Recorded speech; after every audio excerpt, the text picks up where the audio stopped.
पहली सैलरी से पिताजी के लिए 5,000 की एक साइकिल खरीदी। और जब उसके पिताजी मुनीम जी के पास घर का राशन लेने गए तो मुनीम जी ने उनकी साइकिल उनसे छीन ली, क्योंकि वो उनके 1,000 रुपए उधार मांगते थे और उनके पिताजी को भरी मार्केट में बेइज्जत भी किया। और जब ये बात रेनू जी को पता चली तो उनकी सारी खुशियां चंद सेकंड में गम में बदल गई।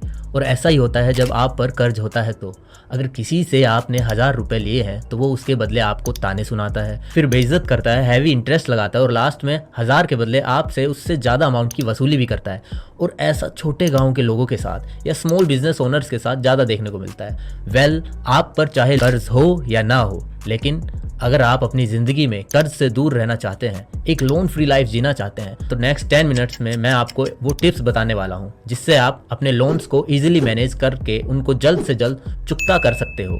और अगर आप पर लोन नहीं है तो लाइफ टाइम लोन फ्री ज़िंदगी भी जी सकते हैं। और लास्ट पार्ट तो मोस्ट इंपॉर्टेंट है, जहाँ मैंने आपको एक मस्त ट्रिक बताई है जिसमें आप लोन लेके अमीर भी बन सकते हो। और क्या होगा अगर आपने लोन ऐप से पैसे लेके वापस नहीं किया, तो लास्ट पार्ट तो बिल्कुल मिस मत करना। Also don't forget to share this series to all your contacts. Now let's begin.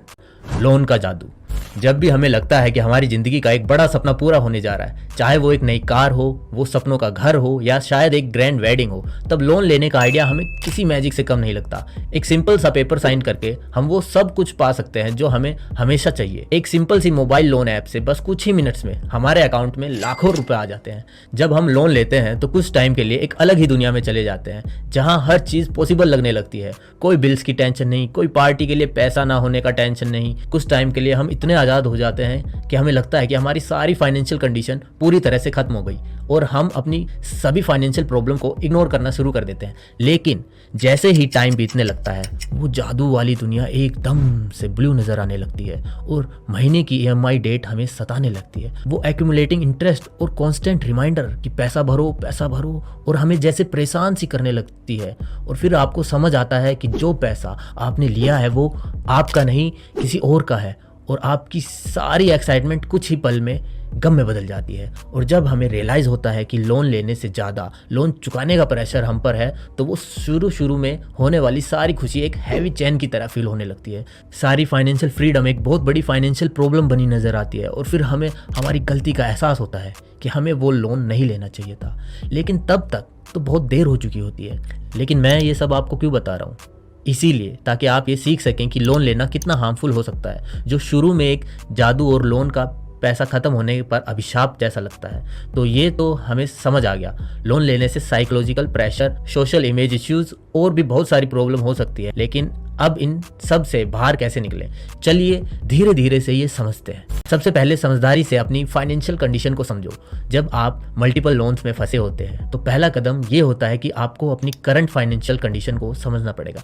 Without proper knowledge आप ब्लाइंडली डिसीजन नहीं ले सकते। सबसे पहले टोटल डेब्ट को ऐड करके देखो कि आप पर ओवरऑल कितना कर है, क्योंकि अगर आप एग्जैक्टली जानते हैं कि आप कितने डेब्ट में हैं तो उसको मैनेज करना थोड़ा आसान हो जाता है। उसके बाद हर एक लोन का डिटेल कलेक्ट करो। कितना प्रिंसिपल अमाउंट बाकी है, किस लोन पर कितना इंटरेस्ट रेट है, कितना मंथली EMI जा रहा है और कितना टाइम बाकी है लोन क्लोज होने में।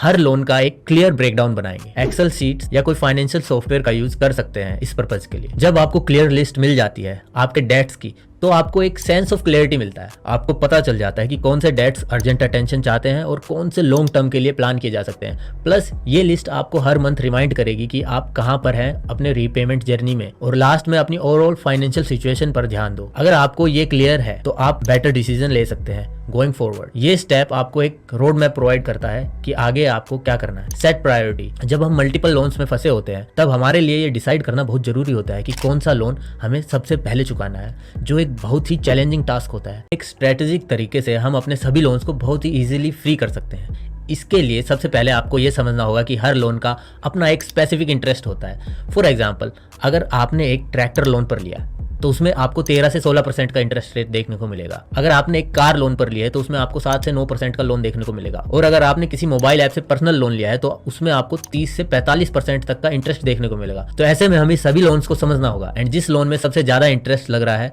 जिसके लिए आप अपने सभी लोन्स का एक लिस्ट बना सकते हैं और सबसे पहले उसे फ्री करने के लिए सोच सकते हैं, क्योंकि उस लोन को आप जितना लेट पे करोगे आपको उतना ही ज्यादा इंटरेस्ट पे करना पड़ेगा। आप इसके लिए हर साल एक EMI एक्स्ट्रा पे कर सकते हो या फिर EMI अमाउंट बढ़ा सकते हैं या फिर एकदम से पैसे का लोन एंटिटी को पे कर सकते हो, लेकिन जितना जल्दी हो सके हाई इंटरेस्ट लोन को सबसे पहले चुकाना है। लेकिन इन सब से आपको ओवरऑल मेन फायदे क्या होंगे?